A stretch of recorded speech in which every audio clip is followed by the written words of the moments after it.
വാപ്പ കാണത്തില്ലല്ലോ അല്ലേ? ഈ സമയത്ത് കാണൂല.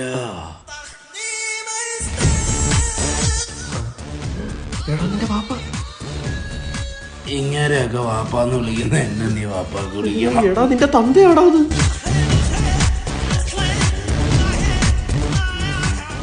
എവിടായിരുന്നു? ഒഴിച്ചുകൂടാൻ പറ്റാത്തൊരു പരിപാടി ഉണ്ടായിരുന്നു. അതോ ഒഴിച്ചു കൂടാൻ പറ്റിയ പരിപാടിയായിരുന്ന? അസ്സലാമലൈക്കും. അയ്യോ ഞാൻ ആരോടും പറയല, മര്യാദയ്ക്ക് പറയടാ. വലൈക്കും സലാം. സലാം. ഇറങ്ങടാ ദജ്ജാലുകളെ. നീയൊക്കെ മദ്യപിച്ചിട്ടുണ്ടല്ലേ? ചുമ്മാ അഭിമാനിയെ പറയരുത്. അംബാനിയെ പറയരുതെന്നാ? അപമാനിക്കരുതെന്ന് മാമ.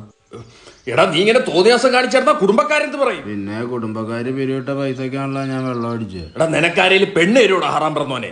പിന്നെ ഇവിടെ എല്ലാം തികഞ്ഞവന് പെണ്ണ് കിട്ടണല്ലോ. അപ്പോഴായി പിഴക്കി. എന്റെ പൊന്നു അപ്പ മരച്ചീനി വളർന്ന് പിടിച്ച് കെട്ടിച്ചോണ്ട് നിങ്ങൾക്ക് പെണ്ണ് കിട്ടി. കൂടുതൽ കാണിക്കല്ല. എന്താണ്ടാ നായ പറഞ്ഞേ? സത്യം. ഞാൻ ഒന്ന് പള്ളി പോയിട്ട് വരാം. ആ കണ്ടോടാ അവന്റെ ഇബാദത്ത്. മോനെ ചുണ്ടിലെ ബർക്കത്തങ്ങ് എടുത്ത് കളഞ്ഞിട്ട് പള്ളിക്കാരനെ ചുമ്മാ അന്വേഷണം പറയില്ലേ? മക്കള് പോ. 10 പേരൊക്കെ പള്ളിയിൽ പോയി വാരി പള്ളിയിലെ മുക്കറിയ. എന്റെ ആകെയുള്ള പ്രതീക്ഷയാടാ അത്. പഴയം പ്രതീക്ഷിച്ചിരി.